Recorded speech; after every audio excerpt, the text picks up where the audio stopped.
পহেলা জুলাইয়ের পরে এখন পর্যন্ত যারা মালিকানাধীন জমির খাজনা পরিশোধ করেন নাই, এক কথায় বলতে গেলে তাদের জন্য অপেক্ষা করতে ৩টি মারাত্মক বিপদ।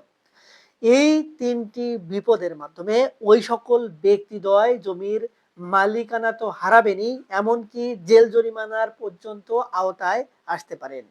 সুপ্রিয় ভিউয়ার্স, এই যে ৩টি বিপদ সেগুলো কোনগুলো এবং এক্ষেত্রে এই বিপদগুলো থেকে ভূমি মালিকদের নিস্তার পাওয়ার কোনো উপায় রয়েছে কিনা, আজকের এই ভিডিওটিতে এই সংক্রান্ত বিষয়গুলো নিয়েই বিস্তারিত আলোচনা করব।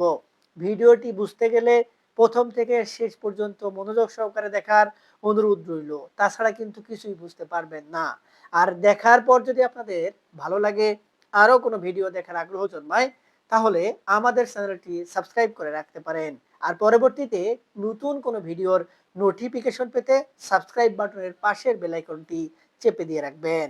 আসসালামু আলাইকুম সুপ্রিয় ভিউয়ার্স, সরকার কিন্তু নোটিশ বা প্রজ্ঞাপন বা পরিপত্র আকারে স্পষ্টভাবে সকল ভূমি মালিকদেরকে জানিয়ে দিয়েছিল যে আগামী ১লা জুলাই থেকে সকল ভূমি মালিকদের বাধ্যতামূলকভাবে সকল বকেয়া খাজনা এবং চলতি খাজনা পরিশোধ করতে হবে। যেহেতু সব অর্থনৈতিক বিষয়ে এই জুন জুলাইয়ের মধ্যে ক্লোজিং হয়ে যায়, এজন্য এই ভূমি ব্যবস্থাপনাটাকেও এই ক্লোজিং এর আওতায় নিয়ে আসা হয়েছে। এবং এই বিষয়টি বাস্তবায়ন করার জন্য বা তদারকি করার জন্য যারা খাজনা আদায়ের দায়িত্বে থাকে, যেমন ইউনিয়ন পরিষদে যে তহসিলদার, আবার উপজেলা বা জেলা পরিষদে যারা থাকে, যেমন জেলা প্রশাসক বা উপজেলাতে এসিলেন বা সহকারী ভূমি কমিশনার বা যেটিকে আমরা ভূমি অফিস বলে চিনি, এনাদেরকে কঠোরভাবে নির্দেশ দেওয়া হয়েছে যে আপনাদের চাকরি থাকবে না আপনারা যদি এই নির্দেশ না মানেন। অর্থাৎ সকল জমির খাজনা যতটুকু পরিমাণে রয়েছে সকল খাজনা ঠিকঠাক মতো পরিশোধ বা আদায় করতে হবে। এক্ষেত্রে ভূমি মালিকদেরকেও বলা হয়েছে যদি খাজনা পরিশোধ না করেন তাহলে সরকার কঠোর অবস্থানে যাবে। এই কঠোর অবস্থানের আওতায় ভূমি মালিকরা এখন ৩টি বিশেষ বিপদের সীমার মধ্যে রয়েছে। একটি হচ্ছে যারা জমির মালিক কিন্তু জমির দখলে নেই, অর্থাৎ জমি বেদখল হয়ে আছে, এবং যারা বেদখল করে রেখেছে বা জমি জবরদখল করে রেখেছে সোজা ভূমিদস্যু, তারা নিজেরাও মালিক না, মালিক হিসেবে তারা কখনো হওয়ার বা নিজেকে প্রতিষ্ঠিত করার চেষ্টাও করে না, কিন্তু জমি জবরদখল করে রেখেছে এবং অরিজিনাল মালিক জমির দখলে যেতে পারছে না। এক্ষেত্রে ওই সকল জমির যদি খাজনা বকেয়া থাকে এবং যে ব্যক্তিটি অরিজিনাল মালিক তিনি যদি আইনগত কোনো পদ্ধতি বা পন্থা অবলম্বন না করে, যেমন মামলা করলো না, কোথাও অভিযোগ জানালো না, এই ধরনের ঘটনা না ঘটায়, তাহলে ওই সকল জমির তারা যে মালিক এটি প্রমাণ করার সেহেতু সুযোগ থাকে না। এবং এই ঘটনার পরিপ্রেক্ষিতে যদি তারা খাজনা বকেয়া রাখে, অর্থাৎ খাজনা যারা জবরদখল করে রেখেছে তারাও দিচ্ছে না, আবার যারা আসল মালিক তারাও দিচ্ছে না, এক্ষেত্রে সরকার ধরে নিবে ওই জমির মালিক একটি অবহেলা করে রাষ্ট্রের নির্দেশনা না মেনে খাজনা পরিশোধ করছে না। এই জন্য ওই সকল জমি কিন্তু সরকার লিস্টভুক্ত করে দিবে, অর্থাৎ সরকার ভবিষ্যতে ওই সকল জমি খাস তালিকাভুক্ত করার ব্যাপারে সিদ্ধান্ত গ্রহণ করতে পারে। এই ব্যাপারে স্পষ্ট নির্দেশনা রয়েছে। তাহলে এক্ষেত্রে যারা অরিজিনাল মালিক কিন্তু জমির দখলে নেই তাদের করণীয় কি? তাদেরকে এই বিষয়টি দ্রুত ভূমি অফিসকে অবহিত করতে হবে যে আমরা জমির মালিক কিন্তু দখলে নেই, এই জমির মালিক যারা তারা বেদখল হয়ে রয়েছে, আমরা এই জমির মালিক, আমাদের জমির ভোগ দখলে যাওয়ার সুযোগ দেওয়া হোক, আমাদের খাজনা দেওয়ার ব্যবস্থা গ্রহণ করা হোক। তাহলে এই প্রক্রিয়াটি গ্রহণ করলে ভূমি মালিকেরা কিছুটা হলেও নিস্তার পাবেন।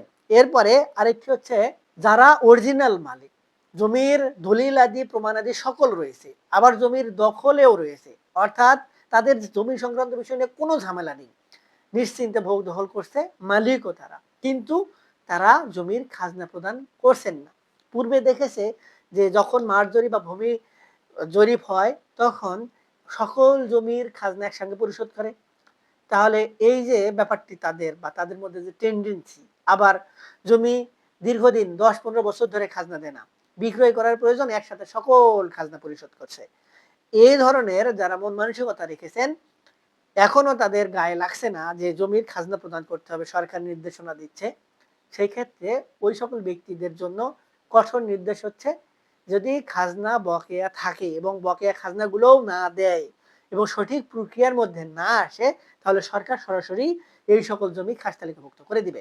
এক্ষেত্রে সরাসরি দেখা হচ্ছে যে জমির খাজনা বকেয়া এবং সেটি পরপর ৩ বছরের অধিক, তাহলে সেক্ষেত্রে জমি সরকারের আইন অনুযায়ী সরাসরি সেগুলো খাস তালিকাভুক্ত হয়ে যাবে। সুপ্রিয় ভিউয়ার্স, এই ধরনের মালিক যারা রয়েছেন তাদের ব্যাপারে কিন্তু এই কঠোর নির্দেশনাটি দেওয়া হয়েছে। এক্ষেত্রে যখনই খাস তালিকাভুক্ত হয়ে যাবে তখন কিন্তু আর এই বিষয় নিয়ে কোনো কিছু করার থাকবে না। অর্থাৎ এই সকল অরিজিনাল মালিক পরবর্তীতে আর জমির ভোগ দখল বা মালিকানা কোনোভাবেই বুঝে পাবে না। বিষয়টি অত্যন্ত সতর্কতার সহিত ভূমি মালিকদেরকে হ্যান্ডেল করার জন্য বলা হচ্ছে। এক্ষেত্রে যারা আসল মালিক তাদেরকে কিন্তু বিশেষ কিছু সুবিধা দেওয়া হয়েছে বা সুযোগ প্রদান করা হয়েছে। বলা হচ্ছে ১লা জুলাই বিষয়গুলোকে সহজ করার জন্য ভূমির যে খাজনা প্রদান করা হয় সেটিকে কিন্তু অনলাইনে অন্তর্ভুক্ত করে দেওয়া হয়েছে। যারা অনলাইনে অন্তর্ভুক্ত হতে পারেন নাই তারা উপজেলা বা তাদের নিকটস্থ ভূমি অফিসে গেলেই, যেমন ইউনিয়ন পরিষদের ভূমি অফিস হতে পারে, উপজেলা ভূমি অফিস হতে পারে, জেলা ভূমি অফিস হতে পারে, সেগুলোতে গিয়ে তাদের জমির প্রয়োজনীয় ডকুমেন্ট বা তথ্যাদি প্রদানপূর্বক তারা কিন্তু খাজনা অনলাইনে দেওয়ার যে সার্ভার সেটি ওপেন করতে পারবে এবং অনলাইনে ঘরে বসেই খাজনা প্রদান করতে পারবে। খাজনার কিন্তু পরিমাণ বেশি না। এই পরিমাণ বেশি না হওয়ার কারণে আমাদের যে অলসতা, দিব করতে করতে যে সময় ক্ষেপণ, এটির কারণে কিন্তু পরবর্তীতে বড় ধরনের ঝামেলা হয়। আর সরকারি ঝামেলায় পড়লে বিষয়গুলো কত তা জটিল এবং জঞ্জালপূর্ণ হয় সেটি কিন্তু আমরা সকলেই কম বেশি জানি। তাই এই ভূমি মালিকদেরকে বিষয়টি সতর্কতার সাথে অবলম্বন করে সুষ্ঠু সমাধানের জন্য নির্দেশ প্রদান করা হয়েছে। এরপরে আরেক শ্রেণীর জমির খাজনা বকেয়া থাকছে, সেটি হলো যদি ওয়ারিশান সম্পত্তি হয় এবং ওয়ারিশান সম্পত্তির ক্ষেত্রে ওয়ারিশরা একাধিক ব্যক্তি একত্রে মালিক হওয়ার সুযোগ থাকে। অর্থাৎ একাধিক ওয়ারিশ, ভাই বোন, মা বাবা, চাচা, এই ধরনের সকলে মিলে রয়েছে, কিন্তু জমিগুলোর ভাগ বন্টনটা ঠিক মতো হয় নাই। অর্থাৎ যদি ১০ বিঘা সম্পত্তি থাকে, ৫ জন ওয়ারিশ থাকে, তাহলে সকলে ২ বিঘা করে পাচ্ছে, কিন্তু কে কোথায় সম্পত্তি নিবে, কোন দাগে নিবে, এটি এখনো ঠিক হয় নাই বা বাটোয়ারা হয় নাই। এক্ষেত্রে কিন্তু এই জমিগুলোর খাজনা বকেয়া থাকছে। সেই বিষয়টি নিয়ে সরকারের কঠোর নির্দেশ হচ্ছে যে ওয়ারিশান সম্পত্তির যদি এই ধরনের ঝামেলা থাকে তাহলে সকল সম্পত্তি সকলের নামে ওয়ারিশান সনদ সংগ্রহের মাধ্যমে, যেটি যে ওয়ারিশান সনদটি ভূমি অফিস বা এসিল্যান্ড অফিস বা সিটি কর্পোরেশন, উপজেলা পরিষদ বা ইউনিয়ন পরিষদ এগুলোর থেকে পাওয়া যায়, সেই ওয়ারিশান সনদটি নিয়ে সকলের নামে ওই সকল জমি একত্রে যৌথ খতিয়ানের জন্য ভূমি অফিসে আবেদন করতে হবে। ভূমি অফিসে এরকম আবেদন পাওয়ার পরই সে আবেদনটি মঞ্জুর করবেন এবং সকলের নামে খতিয়ান অন্তর্ভুক্ত করে দিবেন এবং সকলেই ওই সকল জমির সমানভাবে যতটুকু যার ভাগে আসে খাজনা প্রদান করবেন। যদি এই সুযোগটি না কাজে লাগিয়ে সবাই জমির ভোগ দখল করছে কিন্তু খাজনা কেউ দিচ্ছে না, যেহেতু ভোগ দখল সূত্রে সেই জমির মালিক তিনি না, বাটোয়ারা সূত্রে তিনি মালিক না, সেহেতু তিনি অবহেলা করছেন। এই ধরনের যদি সুযোগ হয় তাহলে ওই সকল জমি সরকার খাস তালিকাভুক্ত করে দেওয়ার ব্যাপারে উদ্যোগ গ্রহণ করছে। তাই এই ওয়ারিশান সম্পত্তি নিয়ে যদি ভাগ বন্টন না হয় তাহলে ভাগ বন্টন করার ব্যবস্থা করুন। যদি তাও না পারেন সকলের ওয়ারিশরা মিলে যৌথ খতিয়ান করে নিন, তাও খাজনা প্রদান করুন। তাছাড়া কিন্তু জমির মালিকানা ভোগ দখল আপনাদের থাকবে না। এক্ষেত্রে সরকার বলছে যে যদি কেউ খাজনা প্রদান না করে সেগুলোকে ভূমিদস্যুতা হিসেবে বিবেচনা করা হবে, প্রয়োজনে তাদের বিরুদ্ধে আইনগত ব্যবস্থাও গ্রহণ করা হবে। সুপ্রিয় ভিউয়ার্স, এই যে ৩ শ্রেণীর জমির জন্য ৩ প্রকার বিপদ কিন্তু সামনে অপেক্ষা করছে। এক্ষেত্রে সেই বিপদগুলো থেকে উদ্ধারের বা নিস্তারের উপায় কি সেগুলোও কিন্তু আমরা এই ভিডিওটিতে ধাপে ধাপে আলোচনা করেছি। আশা করি আপনাদের এই ভিডিওটি দেখার পর হয়তো আর কোনো ধরনের ত্রুটি বা কোনো ধরনের আর মত পোষণ বা কোনো ধরনের আর কিছু জানার আগ্রহ নাও থাকতে পারে বা থাকতেও পারে, সেক্ষেত্রে বিষয়টি সম্পূর্ণ আপনার। তারপরে ওই সংক্রান্ত বিষয় নিয়ে যদি আপনারা আরো কিছু জানতে চান কিংবা বুঝতে চান তাহলে আমাদের ভিডিওর নিচে কমেন্ট বক্স রয়েছে, সেখানে কমেন্টস করবেন। আমরা প্রতিনিয়তই আপনাদের এই বিষয়গুলো নিয়ে আলোচনা করার চেষ্টা করি বা আপনাদের মতামতের উপর ভিত্তি করে ভিডিও বানানোর চেষ্টা করি। সুপ্রিয় ভিউয়ার্স, আজকে পর্যন্তই, দেখা হবে সামনে নতুন কোনো ভিডিওতে। ততদিন পর্যন্ত ভালো থাকবেন, ধন্যবাদ।